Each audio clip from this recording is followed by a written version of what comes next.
Saya ingin bertanya, saya seorang wanita yang mencintai laki-laki yang baru saja saya kenal 3 bulan ini. Dia narasumber skripsi saya, awalnya saya benci dengannya, kenapa saya malah jatuh cinta melihatnya. Saya tidak berani mengungkapkan rasa cinta saya, jadi saya mencintainya melalui diam dan mendoakannya. Dia berubah jadi lebih peduli dengan saya dan akhirnya saya memberanikan diri memberikan kado sebagai ucapan terima kasih karena sudah selesai skripsi. Saya dan dia sekarang jadi tidak pernah komunikasi lagi, namun dia sering kali melihat kehidupan saya di sosial media. Dan itu cepat sekali dia melihatnya. Semalam saya salat istikharah, saya bilang, saya tunggu sampai seminggu. Jika dia adalah jodoh hamba, maka buatlah dia menghubungi hamba kembali. Jika tidak, berarti dia bukan jodoh hamba. Dan semalam saya bermimpi melihatnya. Saya harus bagaimana Ustaz? Saya harus tetap bertahan mencintainya dalam diam dan mendoakannya, atau saya berhenti mencintainya? Apabila seseorang tertarik dengan lawan jenisnya, maka yang pertama, jaga hati dan jangan sampai itu menjadi berkembang liar dan gak bisa dikendalikan. Lalu pastikan kenapa kita tertarik. Kalau karena hal-hal duniawi dan seterusnya, hendaknya kita alihkan dan hindari. Karena yang menjadi patokan adalah man tardawna dinahu wa khuluqahu.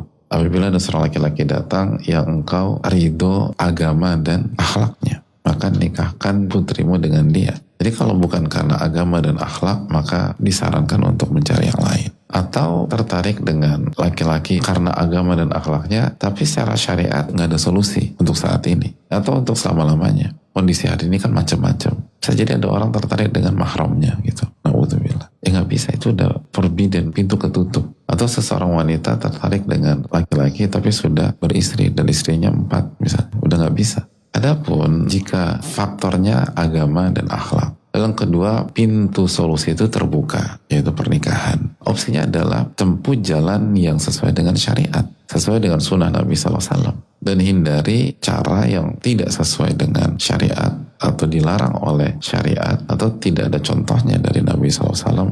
Terus yang benar gimana? Opsi 2, kita menunggu pasif atau kita aktif. Imam Bukhari menulis sebuah bab dalam kitab sahihnya, bab seorang wanita memajukan dirinya untuk dinikahi oleh laki-laki yang soleh. Lalu beliau membawakan hadis Sabit ketika Said mengatakan, aku bersama Anas. Dan pada saat itu ada putrinya Anas. Dan Anas menyampaikan, Ja'at imra'atun ila Rasulillah SAW. Ada seseorang wanita datang ke Nabi SAW. Ta'ridu alaihi nafsaha. Lalu wanita ini mengajukan dirinya untuk dinikahi oleh Rasulullah SAW. Ya Rasulullah, alaka bihaja. Apa kau tertarik menikahi aku?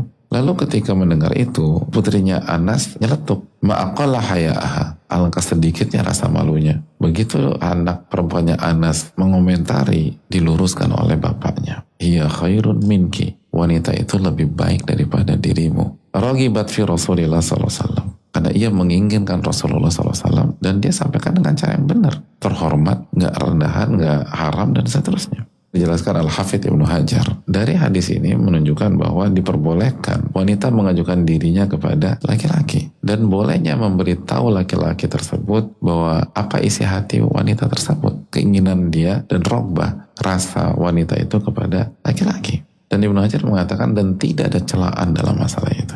Tidak ada kerendahan dalam masalah itu. Tapi dengan cara yang elegan dan cara yang baik. Dan pastikan bahwa kita menyampaikan ke laki-laki yang tepat. Karena ini merubah pola dasar. Pola dasarnya laki-laki yang maju. Tapi itu diperbolehkan. Dan Nabi SAW tidak menegur wanita tersebut. Cara kamu salah. Enggak.